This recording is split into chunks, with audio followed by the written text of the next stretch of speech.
Alors là maintenant, on a donc un texte qui s'affiche à l'écran. C'est bien, c'est cool, mais il n'y a pas d'interaction. Il se passe rien. Enfin, je veux dire, il s'affiche Hello World, mais voilà, c'est tout. Nous, ce qu'on voudrait faire, ça serait pouvoir peut-être nous écrire un texte et qu'il s'affiche ensuite à l'écran.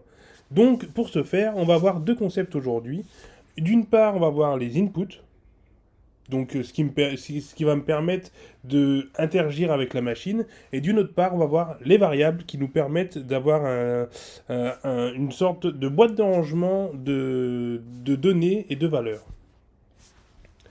Alors, c'est très simple. On va donc, pour ce faire, effacer tout le contenu de notre fichier pour repartir sur une base scène. Et donc, en fait, tout simplement, on va demander en fait on va demander à la machine d'enregistrer dans un conteneur le contenu d'un texte. Pour ce faire, on a besoin donc d'une variable qu'on va nommer par exemple mon texte. Donc, on peut nommer les variables de la manière qu'on le souhaite, mais il faut savoir qu'il y a certaines normes qu'on a mis en place qui ne sont pas obligatoires, des conventions qui ont été mises en place du coup, et qui permettent de faciliter la compréhension entre développeurs. Donc on va essayer de les utiliser nous aussi, comme ça on va pouvoir se familiariser avec les conventions. Donc moi de mon côté, j'utiliserai avec Python le camel case. Le camel case, c'est en fait tout mot, mis à part le premier mot, tout mot commence par une majuscule. Ça permet de différencier les différents mots qui sont contenus dans une variable, dans le nom d'une variable. Par exemple, pour mon texte, j'écrirai donc mon T majuscule texte, mon texte, comme ceci, camel case.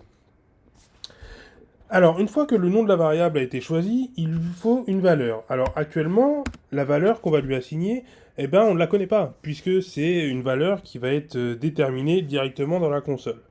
Pour ce faire, comme je vous avais expliqué juste avant, il y a donc les inputs. L'input qui est donc une méthode, une fonction Python qui permet de saisir du texte et de enregistrer sa valeur dans une variable. Du coup, on écrit input. Une fois ceci fait, on va pouvoir par la suite faire tout simplement print de mon texte. Et une fois et maintenant, quand je vais lancer le programme, je vais vous montrer ça tout de suite, il va me proposer directement d'écrire du texte. Alors j'écris par exemple Anthony, je tape Entrée, et il va me répondre Anthony. Donc là, vous avez créé un premier programme interactif avec Python. Simplement, comme vous avez pu le voir juste avant, donc si je relance, là il m'indique rien. Je ne sais pas si je dois écrire ou pas. Il y a juste ce fameux curseur qui clignote, mais c'est tout. Alors en fait c'est très simple. Pour demander d'écrire quelque chose à l'utilisateur, en fait, on a juste à faire un print avant le mon texte et lui dire écris-moi quelque chose. Voilà, tac. Avec un petit espace, on sauvegarde et on relance. Et là, on va pouvoir écrire je suis quelque chose.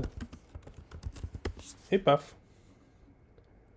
Donc de cette façon, on a maintenant une interaction qui se fait entre l'ordinateur et l'utilisateur. Et on peut même aller plus loin. On pourrait dire par exemple que mon texte, donc le contenu, on pourrait dire par exemple que ici, je veux afficher texte, deux points, et la valeur de la variable.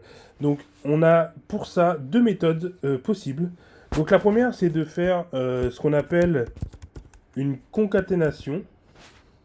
Donc c'est-à-dire que j'écrirai par exemple mon texte, et en fait je lui dis plus et la variable, donc ça veut dire que j'ajoute la variable dans le texte.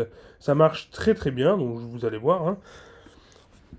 Test, texte, deux points test, mais il y a une méthode encore plus efficace parce qu'elle permet elle facilite la mise en place.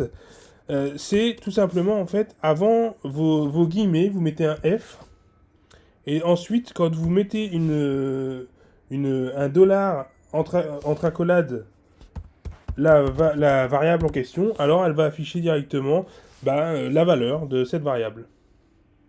Je vous montre. Test. Texte égale test.